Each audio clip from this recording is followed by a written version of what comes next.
I couldn't believe my eyes when I saw Damon standing on my doorstep after all these years. My prodigal son, who had stormed out of my life a decade ago, was back, and he wasn't alone. A young woman clung to his arm, her sharp eyes scanning my modest home with thinly veiled disdain. "Mom," Damon said, his voice devoid of warmth. "This is Elsie, my wife." Before I could respond, he barreled on. "I've hit a rough patch, lost my job, my house, everything. We need a place to stay, just for a little while." My heart sank. The last time I'd seen Damon, we'd had a bitter argument over his reckless choices. He blamed me for his troubles and stormed out, vowing never to return. Now, here he was, seeking refuge under my roof once more. Hesitantly, I stepped aside to let them in. Elsie wrinkled her nose at the modest furnishings, her perfectly manicured nails tapping against her designer handbag.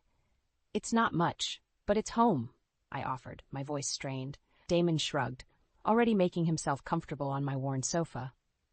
"It'll have to do for now." As I showed them to the spare room, I couldn't shake the feeling that their arrival signaled the start of a new storm brewing on the horizon. Over the next few days, tensions simmered beneath the surface. Damon criticized my frugal lifestyle at every turn, while Elsie made snide comments about my outdated belongings. "Don't you ever splurge on anything nice for yourself, Mom?" Damon had asked, eyeing my well-loved armchair with disdain. Before I could respond, Elsie chimed in, "Or maybe she's just too stingy to treat herself." Their words cut deep, reopening old wounds from our past conflicts. I found myself wondering if inviting them into my home had been a terrible mistake. One evening, as I passed by their room, I overheard hushed whispers that made my blood run cold. "Once we've got her worn down, she'll be Putty in our hands," Elsie murmured. Damon's response was muffled, but I caught the gist. They were plotting to take over my house, to manipulate me into handing over the only thing I had left in this world. Tears stung my eyes as I retreated to my bedroom, the weight of their betrayal settling heavily on my shoulders. These weren't the actions of a son seeking refuge. This was a calculated ploy, and I was the target. As I lay awake that night, steeling my resolve, I vowed to fight back against their deceit. If Damon and Elsie thought they could waltz back into my life and strip me of everything, they had another thing coming. The battle lines were drawn, and I would do whatever it took to protect what was rightfully mine, even if it meant going to war with my own flesh and blood. In the days that followed, Damon and Elsie's true colors began to show. Their disdain for my modest lifestyle grew more apparent with each passing day, and the once hushed whispers gave way to blatant disrespect. "This house is a dump," Damon scoffed one morning as I prepared breakfast. "How can you stand living like this, Mom?" Elsie chimed in, her perfectly glossed lips curling into a sneer. "Yeah, it's like you're stuck in the past or something." I bit my tongue, refusing to take the bait, but their words stung nonetheless, reigniting old feelings of inadequacy and self-doubt. As the weeks wore on, the tension in the house became palpable. Elsie would constantly undermine my authority, questioning my decisions, and making snide remarks about my parenting skills. "Is that really how you're going to handle this, Arlene?" she'd say, her tone dripping with condescension. No wonder Damon left all those years ago. Damon, meanwhile, seemed content to let Elsie do the heavy lifting when it came to needling me. He'd lounge around the house, criticizing my every move while contributing nothing but his endless sense of entitlement. "Mom, can't you do something about this mess?" He'd whine, gesturing to the perfectly tidy living room. I tried to reason with them, to remind them that this was my home, and they were guests, but my pleas fell on deaf ears. "You should be grateful we're even willing to stay in this dump," Damon spat during one heated argument. "If it were up to me, we'd be out of here in a heartbeat." Elsie nodded in agreement, her eyes narrowed and cold. "Yeah, Arlene, you should count your blessings." Their words cut deep, reopening old wounds and stirring up long-buried resentments. I found myself questioning my decisions, wondering if I'd made a mistake by letting them back into my life. But then I'd catch glimpses of their true nature, the casual cruelty, the complete lack of empathy, and my resolve would harden once more. One evening, as I was cleaning up after dinner, I overheard them whispering in the next room. "Once we've worn her down enough, she'll be Putty in our hands," Elsie murmured. "Then we can really start taking what's ours." Damon's response was a quiet chuckle, sending a chill down my spine. In that moment, I knew without a doubt that their intentions were sinister. They weren't just ungrateful houseguests. They were actively plotting to take everything I had away from me. As I lay awake that night, anger and determination coursed through my veins. I wouldn't let them win. This was my home, my life, and I'd be damned if I let a couple of manipulative leeches bleed me dry. From that moment on, I vowed to fight back against their machinations with every fiber of my being. If they thought they could waltz in and take what was rightfully mine, they had another thing coming. The battle lines were drawn, and I was prepared to do whatever it took to protect myself, even if it meant going to war with my own flesh and blood. After overhearing Damon and Elsie's sinister plot to manipulate me into handing over my home, I knew I had to take action. I couldn't let them blindside me and strip me of everything I'd worked so hard for.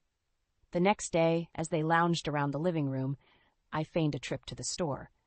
Instead, I hid in the hallway, straining to hear their hushed whispers. "Once we've got her eating out of our hands, we can start really taking what's ours," Elsie murmured, her voice laced with malice. Damon chuckled darkly. "Yeah, this place will be a gold mine once we've got the old lady out of the picture." My heart sank as their twisted scheme unfolded before me. They weren't just after my home. They wanted to bleed me dry and leave me with nothing. From that moment on, I became a silent observer in my own house, carefully documenting their every move and conversation. I planted hidden cameras and kept a meticulous journal, determined to gather enough evidence to expose their treachery. The days turned into weeks, and their despicable behavior only escalated. Elsie would intentionally antagonize me, pushing my buttons until I was on the verge of snapping. "Wow, Arlene, you really let this place go to hell, didn't you?" she sneered one day, eyeing a spotless countertop with disdain. Damon would chime in, his words cutting deep. "Yeah, Mom, it's like you've just given up or something."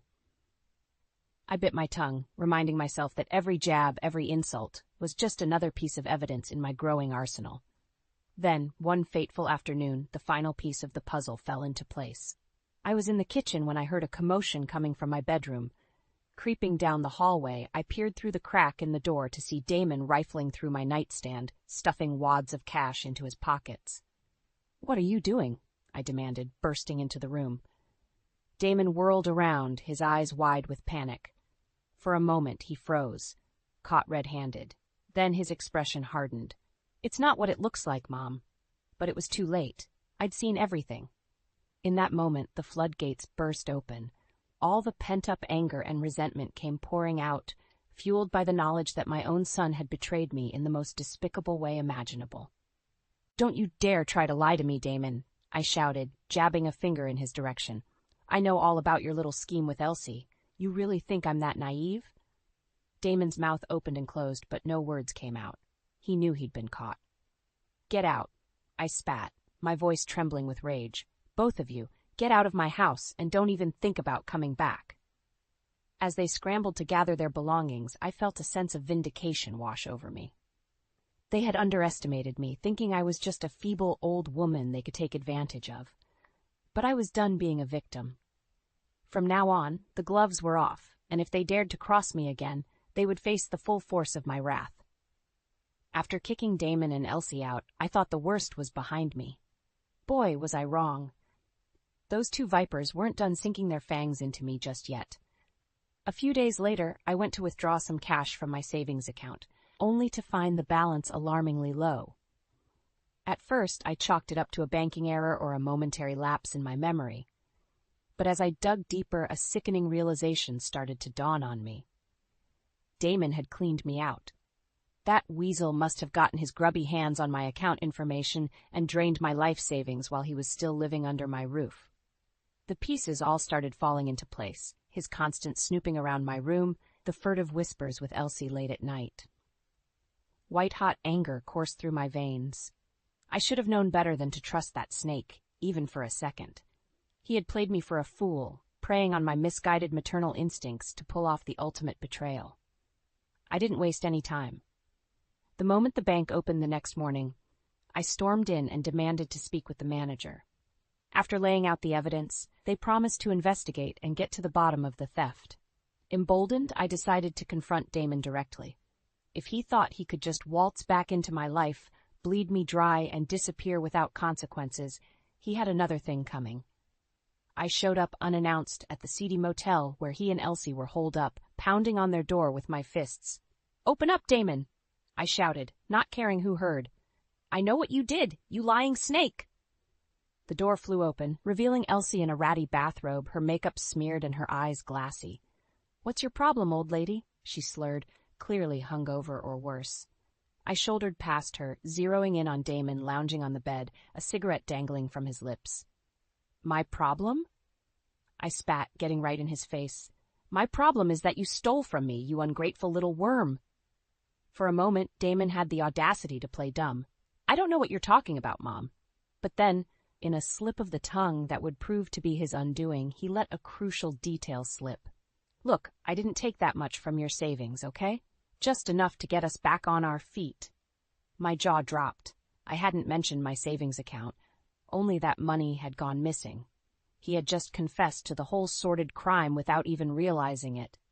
"You lying sack of shit!" I roared, poking him in the chest with my finger. "You really thought you could pull one over on your own mother?" In that moment, any semblance of remorse or familial loyalty vanished from Damon's eyes. He sneered at me, his true colors finally revealed in all their ugly glory. "You know what, Mom? Maybe I did take your money, so what? You owed me after the way you treated me growing up." I recoiled in disgust, barely recognizing the twisted shell of a human being in front of me. "Don't you dare try to play the victim card with me, Damon," I seethed. "You're nothing but a pathetic little grifter, just like your father." With that, I turned on my heel and stormed out, my mind already whirring with plans for revenge. If Damon thought he could get away with robbing me blind, he had hugely underestimated the fury of a mother scorned. The legal system would be my weapon of choice, and by the time I was done, he would be begging for mercy he wouldn't receive. After my confrontation with Damon, I knew I needed reinforcements in my battle against those two snakes. As much as it pained me, there was only one person I could turn to for help, my estranged daughter, Lydia. We hadn't spoken in years, not since our last blow-up over Damon's antics, if I'm being honest. Lydia had always been the practical one, the voice of reason, trying to steer her wayward brother onto the straight and narrow, but Damon wouldn't listen, and eventually the constant fighting drove a wedge between Lydia and the rest of the family. Still, desperate times called for desperate measures. I tracked down Lydia's number and steeled myself for what was sure to be an awkward conversation. "Hello." She sounded guarded, suspicious. Couldn't blame her, really. "Lydia, it's Mom." There was a long pause, and for a moment I thought she might just hang up on me. "Mom, what's going on? Is everything okay?" I took a deep breath, steadying my nerves. "No, honey. Everything is not okay. It's your brother, Damon." Just saying his name aloud unleashed a torrent of emotions I thought I had buried long ago. I proceeded to lay it all out for her. Damon's sudden reappearance, his scheming with that viper Elsie, the stolen money, every last betrayal. To her credit, Lydia didn't interrupt. She just listened patiently as I unloaded years' worth of pent-up anger and hurt. When I finally finished, there was another long silence on the other end of the line. "Mom, I'm so sorry," she said at last, her voice thick with emotion. "I had no idea things had gotten that bad with Damon." Relief washed over me. She believed me. That was half the battle right there. "Will you help me, Lydia?" I pleaded. "I don't know what else to do. He's taken everything from me." Without missing a beat, she replied, "Of course, Mom. I'll do whatever it takes to make this right." Over the next few days, Lydia and I formed a battle plan. As it turned out, my timely decision to gather evidence against Damon and Elsie's schemes would prove invaluable. Lydia, now a hotshot lawyer downtown, assured me we had more than enough to take them to court. With the recordings and financial records, we can nail them for fraud, theft, you name it, she said grimly as we pored over the files. I nodded, a familiar fire igniting in my belly. For too long I had allowed Damon to walk all over me, to disrespect me, and siphon away my hard-earned savings. No more. "We're going to bleed those two vultures dry, I growled, slamming my fist on the table for emphasis. Everything they've taken from me I want back tenfold. A hint of a smile played across Lydia's lips. Don't worry, Mom. By the time I'm done with them in court, they'll be lucky if they can afford to split a cardboard box under a bridge. With that, we shook on it. A pact sealed in the fires of righteous vengeance. Damon and Elsie had awoken a sleeping giant, and now they would face the full, furious wrath of a mother betrayed. I could hardly wait to see the looks on their smug faces when they realized the tables had finally turned. The day of reckoning finally arrived. Lydia had done her homework, building an airtight case against Damon and Elsie that left no room for doubt or trickery. As we made our way through the courthouse corridors, I could feel the weight of years' worth of anger and betrayal fueling my every step. When we entered the courtroom, my eyes immediately found Damon and Elsie seated at the defendant's table. Despite their rumpled, haggard appearance, they still managed to shoot me matching sneers of defiance. Elsie even had the audacity to mouth something foul in my direction. I simply stared back at them, unmoved. Their intimidation tactics held no sway over me anymore. Not after everything they'd put me through. The proceedings kicked off, with Lydia wasting no time in laying out the damning evidence against the two grifters. Bank statements, audio recordings, you name it, she had assembled a meticulous paper trail that left no doubts as to their guilt. With each new exhibit unveiled, I could see the smug expressions slowly draining from Damon and Elsie's faces, replaced by naked panic. They had clearly underestimated my daughter's skills as a litigator. When it was my turn to take the stand, I didn't hold back. Staring my son dead in the eye, I recounted in excruciating detail the hell he and his vile accomplice had put me through over these past few months. The lies, the manipulation, the blatant theft. I left nothing out, letting the truth pour forth like a dam bursting. With each new revelation of their despicable actions, Damon seemed to shrink further and further into his chair. Finally, when I was done, there was dead silence in the courtroom. Even the judge looked shaken by the depravity I had laid bare. Damon's lawyer, a greasy bottom feeder if ever there was one, rose to launch a feeble defense. But Lydia was ready, her rapier wit eviscerating every flimsy argument and objection he could muster. In the end, the proceedings were almost anticlimactic. The evidence was so overwhelming, the judge had no choice but to rule entirely in our favor. I'll never forget the looks on Damon and Elsie's faces as the verdict was read. Shock, outrage, fear, it was all there, plain as day. Two conniving snakes who had finally gotten their just deserts. As we left the courthouse, Lydia pulled me aside with a proud grin. You did it, Mom. We showed those two what happens when you try to mess with this family. I nodded, finally allowing myself to feel the immense weight lifting from my shoulders. Yes, we did. Justice was served. Over the next few weeks, the legal ramifications for Damon and Elsie's misdeeds kept piling up. Fines, frozen assets, even potential jail time on the table. But oddly enough, as gratifying as watching them squirm was, it didn't bring me the sense of complete satisfaction I thought it would. No, that came later, when Lydia and I were cleaning out my home office and came across an old family photo. One of the few remaining snapshots of us all together, as a happy family, before everything went so wrong. Hard to believe that's the same Damon who just tried to take everything from you, huh? Lydia mused, her tone tinged with sadness. In that moment, I realized that as much as Damon's betrayal had cut me deeply, a part of me would always grieve for the sweet little boy he once was, the one who used to cling to my leg and call me Mommy. Turning away to dab at my eyes, I made a silent vow to find peace, to resist letting the anger and bitterness consume me any longer. Damon had made his choices, and now he would have to live with the consequences. As for me, I had a second chance, a chance to rebuild and move forward, free from the toxicity he had brought into my life. With Lydia by my side, I knew I had the strength to do just that. Just when I thought Damon and Elsie had been knocked down a peg, fate decided to deliver one final, brutal kick while they were down. About a week after the court verdict, Lydia came banging on my door, eyes wild and lips twisted in self-satisfied smirk. Mom, you're not going to believe this, she said without preamble, sweeping past me into the living room. I barely had time to blink before she shoved a manila envelope into my hands. Take a look. Perplexed, I flipped open the file and began rifling through the documents inside. At first, the legal jargon and financial records didn't make much sense, but then a few key phrases started leaping off the page at me. Engaged in fraudulent business practices, cooking the books, money laundering. My jaw dropped as the full weight of what I was reading sank in. Damon, it seemed, had been up to far more shady dealings than just trying to swindle his own mother. This is unbelievable, I stammered, gripping the damning papers with white knuckles. Where did you get these? Lydia grinned, radiating the cocky self-assurance that made her such a shark in the courtroom. Well, after we hit Damon with that fraud lawsuit, I kept digging, she explained with relish. Turns out he's been running all kinds of scams and shady business deals for years. My head was spinning, but Lydia plowed ahead, laying out the full scope of Damon's tangled web of deceit and illegality. Offshore bank accounts, falsified tax returns, you name it, my son had been up to his eyeballs in more criminality than I could have ever imagined. The best part?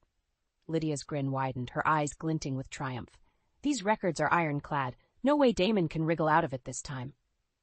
I sank onto the couch, the fight draining from me as the weight of my son's depravity threatened to crush me. How could he have fallen so far? What kind of twisted path had led him to such moral bankruptcy? As if reading my mind, Lydia's expression softened. I know this is a lot, Mom. Believe me, it wasn't easy for me to accept that my own brother is, well, a complete scumbag. She reached out, giving my hand a reassuring squeeze. But look on the bright side. With this new evidence, we can bury Damon and that viper Elsie for good, make sure they can never slither back into our lives again. I forced myself to nod, to push aside the tangled mess of emotions swirling inside me. Lydia was right. No matter how deep Damon's betrayal cut, dwelling on the past would only give him more power over me, over us. Instead, I focused on the future, a future free from Damon's toxic influence, his never-ending cycle of lies and manipulation. A future of peace, of being able to rebuild what he had so callously tried to strip away. You're right, I said at last, the ghost of a smile tugging at the corners of my mouth. It's time we showed those two exactly what karma has in store. This time, there would be no courtroom theatrics or legal loopholes to exploit. Damon's own hubris and greed had sealed his fate, and I would be lying if I said I didn't look forward to watching him reap what he'd sown. As Lydia grinned back at me, I felt a surge of gratitude for having her in my corner, fighting this battle alongside me. With her relentless tenacity and my newfound resolve, we would emerge victorious. Damon thought he could break me, could grind me down until I had nothing left to give. But he was wrong. This fight was far from over, and next time, I would be the one dictating the terms of his surrender. The day Damon and Elsie finally slithered out of our lives for good was one I'll never forget. After the bombshell revelations about Damon's far-reaching criminal activities, the authorities wasted no time in cracking down. Within days, their assets were frozen, their homes and businesses raided by federal agents. As I watched the mugshots of my disgraced son being paraded across the evening news, a complicated tangle of emotions swirled within me.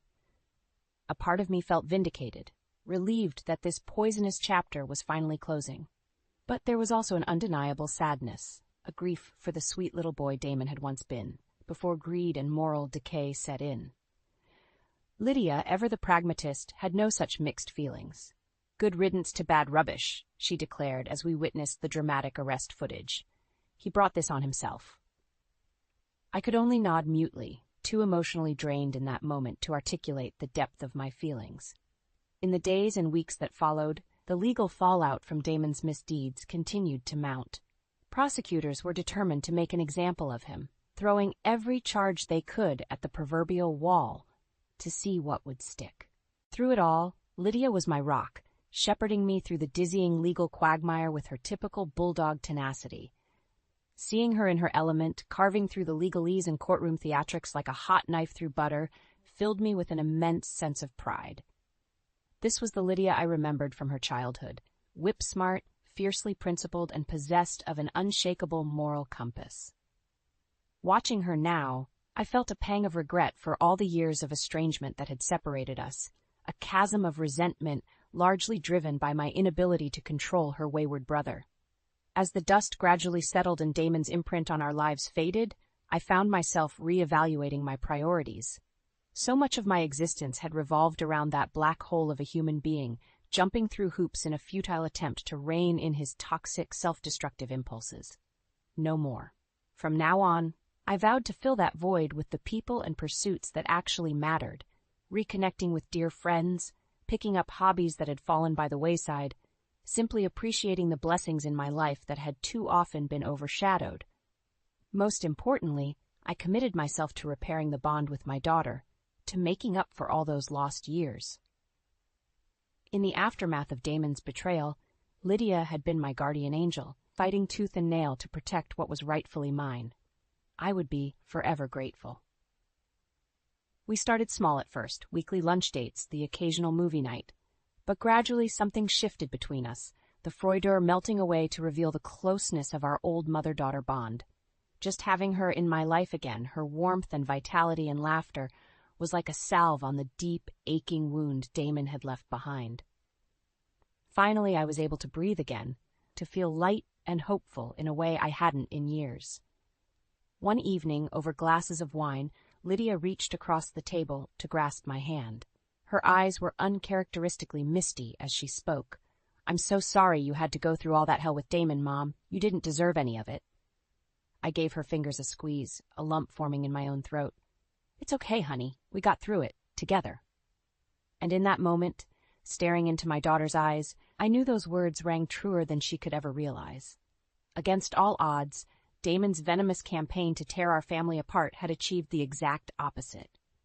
His actions had opened my eyes to what really mattered and brought Lydia and I closer than ever before. For that alone, as painful as the journey had been, I would be forever grateful.